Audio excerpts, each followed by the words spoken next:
The Dreamcade Replay, one console to rule them all, loses the Atari deal, has to change their design, and is being delayed. What the?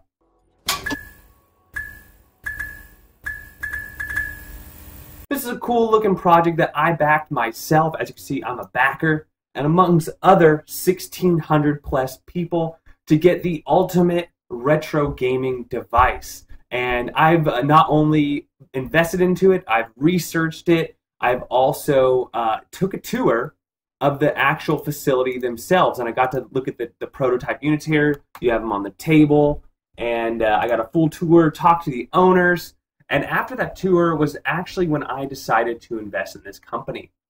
Now, there's been extremely big updates in the last week, and I'd like to share them with you. So if you want to hear the updates, I'm going to put a timestamp in the description or the comments below. But really quick, I just want to go an overview about this unit, that it is almost 2 times or more powerful than the Raspberry Pi. It has more RAM, it has more processing power, and it's a plug-and-play type of device. A lot of people don't like the Raspberry Pi, and they buy the SNES Classic or something like that, not only because of the branding, but also because of the plug-and-play. You know, RetroPie, there is still some things you need to learn, but it's definitely getting easier and easier as time goes on. But still, some people are intimidated by it. So to have a device like this that performs like the Raspberry Pi, it'll play everything from Atari 2600 up to probably Jaguar, GameCube, Dreamcast, and Nintendo 64, no problem. And that all the emulators and things are easily downloadable. They also have other features like this phone feature, and they pretty much pair and with any controller. For one example, I was telling you earlier why a lot of people don't like RetroPie. They could get stuck literally trying to put a new controller on. They just don't know how to do it. They don't know how to hook up a USB keyboard to do it. Most people watching this channel right now get it, but for the average person, this is very difficult for them to do. So if you were just buying this for specs, it doesn't sound very great, because you could buy a lot of mini computers for very cheap. As you see here on where my mouse is moving, behind here are these little boxes, these little mini computers. And you can buy these all day for around that $100 price point. But they're not just selling you this computer. They're selling you a computer at a decent price, but they're selling you the software that comes along with it. The software that you're seeing on the computer monitor in the back there. And the software itself is amazing. They actually come from these arcades here. You can see that they also own this business right here, Dream Arcades. And they make really cool, high-end, custom gaming cabinets. So this company has over a decade of experience with these retro gaming, making arcades.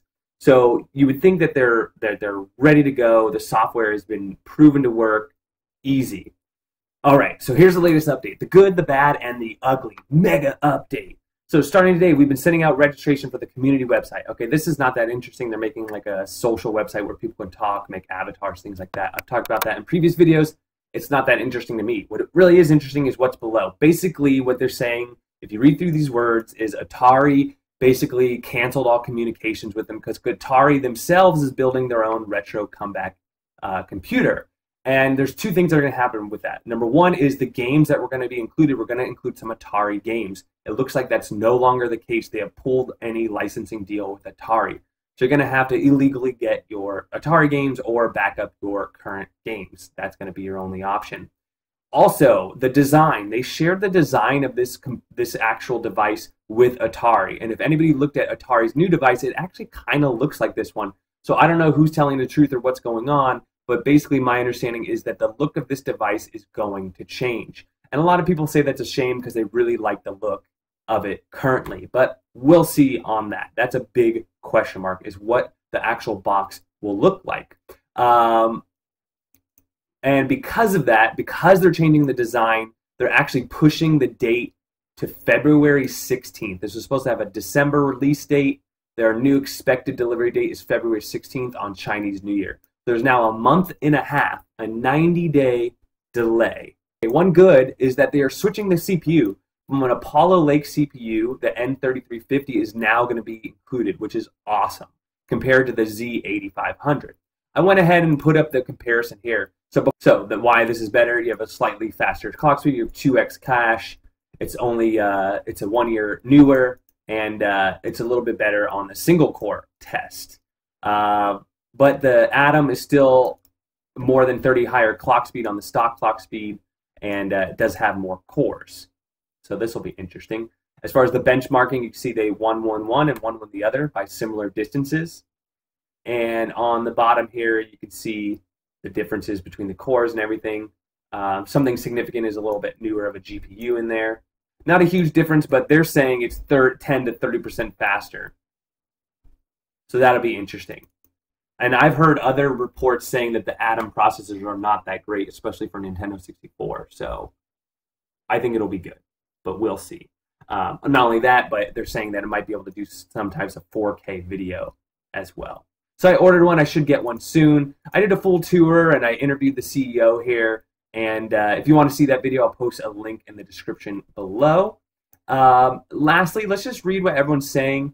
Sucks to hear about any new problems holding up the production process, but as we know, it's part of the process, right? Everybody, I told you guys that my biggest concern with this is it's probably going to get delayed, and lo and behold, yes, it is.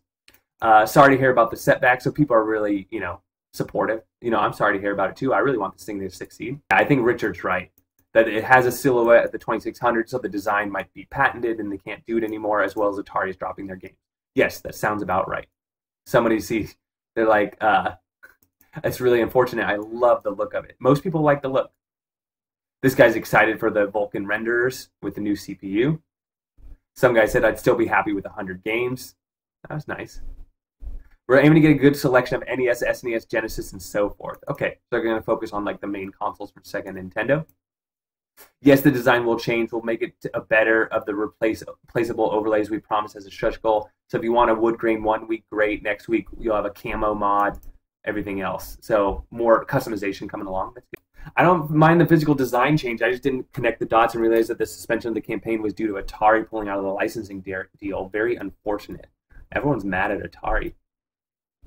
Thanks for the update. Delays happen. Thanks for being upfront. Yeah, that's awesome. Disappointed, but understandable.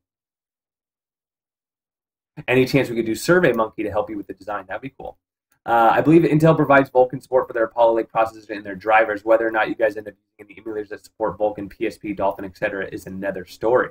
That would be cool. Thanks for the update and all the hard work you're putting in. Can't wait to receive it. Oh well, Atari just shot themselves in the foot again. He's a super backer. Okay. I, for myself, think how the box will look is by far less important than getting a great retro as soon as possible. Sure, it's nice, but only to have. So if you change all the molds and tooling is a major process and takes time, I'd gladly prefer getting a generic manufactured box sooner. Will it be possible to have that? Damn. He's like, who cares about the looks? Get me this box. So if you don't go to Kickstarter when it actually listed the name of the games, you should have gotten a KS message. Okay, yeah. My biggest concern is not really the Atari games, but the Nintendo and PlayStation games. Dude, you're not going to get much. You should know that. How can you offer Atari games? Okay, here we go. Responses. We checked with our lawyers, and when they went to purchase the 255 of those 2,600 games at retail, because of the cost, we can't do this for everyone. Only people who have been promised the game. Still, I expect a fair number of them will want the other 100 games pack installed, as it the games from many consoles, not just the 2,600. So they have some stuff in the works. We're going to having at least a few games for each system. I think there's even some PS1 games we're looking at. You can always use a cart app or a Google Safe search to find the ones you're missing. Exactly. There are going to be ways to acquire ROMs on here. Don't worry, this isn't our first product launch by the biggest one we've done, so we brought outside expert recommended by Kickstarter to assist. Okay, great. We might be able to get backer feedback on the design. We'll have to let you know. So they might give design very professional that you're handling the update. Dreamcade Replay. It's going to happen. It's going to get delayed, though. Let me know what you guys think. Are you excited? Did you figure as much? Do you think it'll get delayed again? Are you excited for it? I mean, I still think it's going to happen. I met the guy. I met the CEO. He's a stand-up guy. He'll make it happen. He has lots of consulting and real-world experience.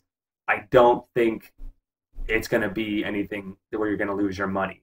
If anything, this just shows that he's not going to push something out that's a piece of garbage. He's going to make sure that when it goes out, it's what you wanted. And, he's a big picture guy. So I don't think success is just shipping these out and finishing the Kickstarter. I think success to him is shipping these out, the Kickstarter's raving about it so that people are looking for them on eBay, selling them for like 200 plus a piece, doubling their profits, and then he brings them out to market, and they're widely wanted across the market. I definitely think there's a market for them. As I mentioned before, if you missed the earlier part, it's a software thing. This thing is so easy to use. Everything from how to exit games to save your states. You wouldn't believe how many questions I get about how do you save your state? How do you enter RetroArch? Over and over, week by week, I get the same questions. So for those of you that have been around on my channel and you're around retro games, you're all thinking like this is a ripoff. That's fine. This thing might not be for you. You have your own retro gaming PC all set up. You're good to go. But for those other people and the kids and the people that are just entering the market, the hundreds, if not thousands, if not hundreds of thousands of people, there's a market for this. So from just stepping back and looking at the market as a whole, it makes sense. Anyways, that's my story. I'm sticking to it. Let me know what you think. Don't forget to like, subscribe, and we'll see you on the next one.